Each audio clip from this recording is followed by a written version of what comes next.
My name is Sarah. I'm 25 years old and work for a local company. I just got married this year and live with my husband Bobby, who's the same age as me. We were colleagues at the same company, an office romance that blossomed into marriage. Bobby has always shared a lot about his family, and he is very family-oriented. When I heard this, I felt he was a very kind person. Perhaps because he values the home so much, Bobby is very proficient in all household chores. Since we will continue to work in the future, I'm grateful for Bobby's high level of domestic skills. One day, when we went to meet Bobby's family in preparation for our marriage, only my mother-in-law was there. It turned out Bobby's father had passed away a few years ago. Bobby had been living alone after his father's death, but moves back home to live with his mother. She isn't old enough to receive Social Security benefits yet. Having been a stay-at-home mom all her life, she's surviving on the savings left by Bobby's father, but that's going to run out at some point. Concerned about his mother's living conditions, Bobby moves back home and was providing her with financial support. That's why she seemed anxious about Bobby leaving home after our marriage. Although Bobby and his mom wanted me to live with them, I wasn't really enthusiastic about the idea. That's because all the acquaintances I knew who had lived with their in-laws didn't have successful marriages. Living in someone else's home, even if it's Bobby's family's home, might be stressful. I wanted to avoid that, so I was against living together at this point. When I gently declined the offer to live together, my mother-in-law seemed a bit down. Seeing that, I suggested renting an apartment near her home. That won't be so lonely. Seeing her look relieved, I felt a great sigh of relief. Bobby seemed satisfied too, thinking it'd be okay if he could continue to provide for his mother while living nearby. As for the money for his mother, it seemed to come from Bobby's salary, so I didn't intervene. Perhaps relieved, my mother-in-law seemed genuinely happy about our marriage. I can't believe my son is marrying such a beautiful woman. It's like a dream. That's very kind of you. You don't have to be modest, Sarah. You're a wonderful person. Her words were so direct, I couldn't help but blush. Thinking of her smiling face, I believed happy days were ahead. After we started living in the nearby apartment, my mother-in-law began to visit us often. She would arrive in time for when we returned from work, bringing takeout food with her. She'd come over for dinner 3 or 4 times a week, so we spent half the week eating dinner with her. Cooking after work can be quite tiring, so it was very appreciated to have meals already prepared. However, knowing she was struggling financially, I was a little worried about her frequently buying takeout for us. She said it was okay because she was also eating, but I still felt somewhat guilty. This situation with my mother-in-law lasted for about 6 months, but gradually I began to feel a sense of discomfort. Good evening, Sarah. Aren't you coming home a bit late? Do you think so? I'm working, so it's normal, I think. My mother-in-law gradually started to make prickly comments. Work is a good excuse, but you're a wife, right? Don't you ever think that you need to work a little harder on the household chores? She seemed annoyed that I was coming home at the same time or later than my husband. I manage because I'm the one who brings home the dinner, but you don't seem to cook much. Are you making proper meals for my son? I usually do. Depending on when we get home, there are days when my husband cooks too. That's how we share the chores. You have my son making the meals? What the hell? She reacted dramatically, and I was surprised by her vehemence. My husband has no complaints about sharing the housework. It's not practical for me to be the only one doing it.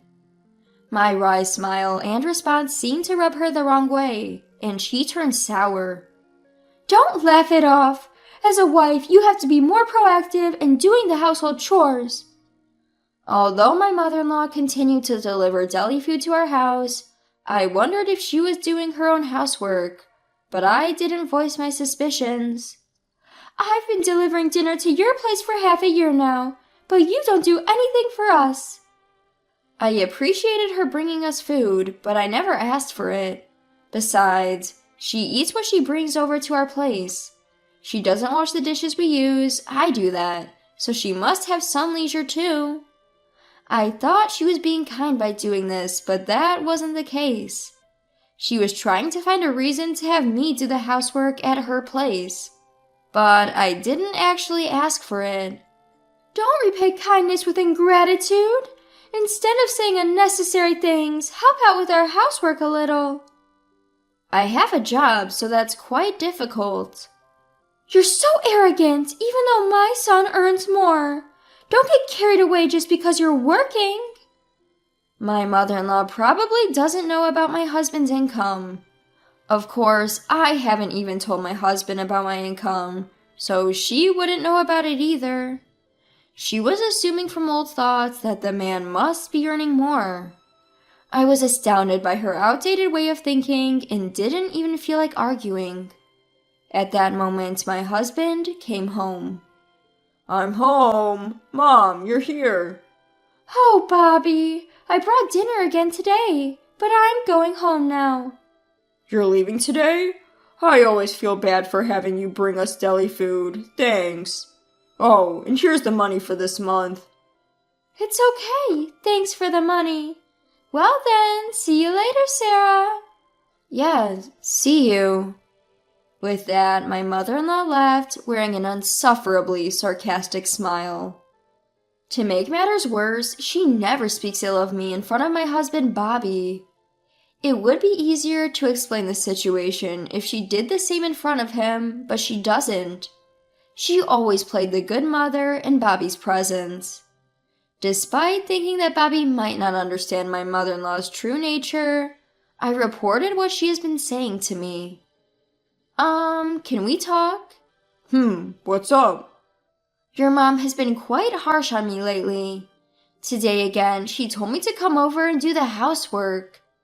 "Oh, really?"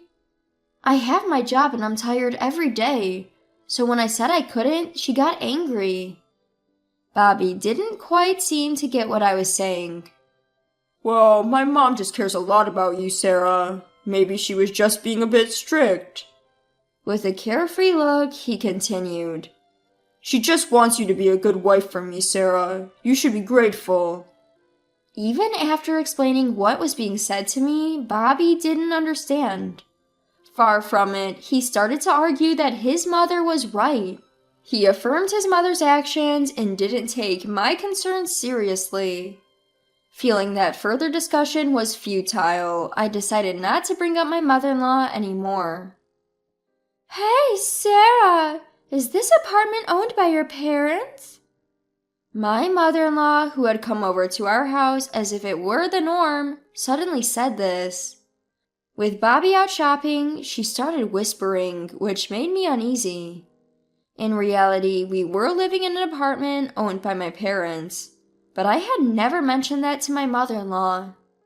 "Yes, but how did you know that?" "I heard it from my son. You own other apartments too?" I sighed deeply, hoping my mother-in-law wouldn't notice. I didn't want her to know, but it seems like Bobby had told her without thinking. It seems so, but the apartments belong to my parents, so I have nothing to do with them. "That can't be. By the way, your parents must have a decent passive income, right?" Judging from the way my mother-in-law was talking, I had a bad feeling. I'm not really sure about that. I have nothing to do with the apartment business. My mother-in-law seemed irritated that I wasn't engaging with her properly. Even after Bobby came home, she continued to wear a disgruntled expression. "Mom, what's wrong?" "Sarah's parents, they own several apartments, right? I didn't know they had so much wealth." "Sarah, were you hiding this from my mom?" Bobby, too, started to blame me with this expression. "Hide what? It's not even my money. It's my parents' money we're talking about." "Right. Sarah, you said you couldn't help with house chores, right?" You don't have to help, but could you increase the amount you send home instead? What? I mean, you're not even paying rent, and your parents have money. A little bit more won't hurt. I was shocked by my mother-in-law's selfish words. I pay my rent diligently, and I don't get any particular assistance from my parents. Yet here she is, trying to leech off my parents' money. My husband, hearing his mother's words, nodded in agreement. That's true. It's not right to hog all the money, including that of our parents. Sarah, let's ask your parents to send us money. My son, I knew you'd understand. So, how much do we need? Well, just a little bit is fine. How about $2,500? $2,500? My husband and mother-in-law didn't stop their outrageous conversation. At this rate, they might contact my parents and force them into sending money. To prevent this, I vehemently refused. I've told you time and again, I cannot send my parents money. As I raised my voice, my mother-in-law clicked her tongue. You have such a bad attitude for a daughter-in-law. With that, she left the house. After she had left, silence lingered between my husband and me. After a while, he broke it. Sarah, don't you think that was a bit harsh towards my mother? Instead of defending me, my husband sided with his mother. Why are you saying this too? It's impossible to think of paying such a large amount every month, right? Depending on my parents' money, the one in the wrong is your mother. Even as I said this, all my husband did was sigh. Try to consider my mom's feelings a little. Anyway, I'm going to bed. With that, he promptly went to bed. After that, my mother-in-law did not visit our house.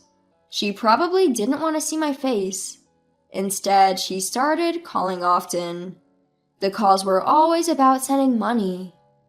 You talked to your parents about sending money, right? I haven't. Why haven't you? You're such a useless daughter-in-law. If you don't want to send money anymore, I'll get you divorced. Such calls continued daily, and I was feeling down. I reached my limit and decided to talk to my husband. Bobby, I'm getting daily calls from your mother. She keeps insisting on sending money, and she even mentioned divorce. I assumed that he wouldn't choose to divorce me over something like this. But my predictions were completely wrong. For heaven's sake, just give her some money. You're being too harsh on Mom. I can't love someone who can't appreciate my mom. Excuse me? Bobby's response was the polar opposite of what I thought. His words made me come to my senses. I can't love someone who would defend his mother's greedy opinions over his wife. I completely lost all feelings for my husband, who sided with his mother till the end and arranged for a meeting with my mother-in-law. Oh, Sarah, dear, calling me over to your house. Is there some good news you want to share? My mother-in-law was beaming, certain that I had decided to give her money. Well, it might be good news for you. I said that and showed her the filled-out divorce papers. I really don't want to send you money, so I'm getting a divorce, just as you said. Bobby said he can't love me anymore, so it's okay, right? What? Also, I'm the one on the lease for this apartment. Please sign the divorce papers quickly and move out. Looking at the divorce papers, their faces turned pale as a sheet. No way! I might have mentioned divorce, but it was a joke. I had no other choice because you're being so stingy. I was kidding too. Don't take it seriously.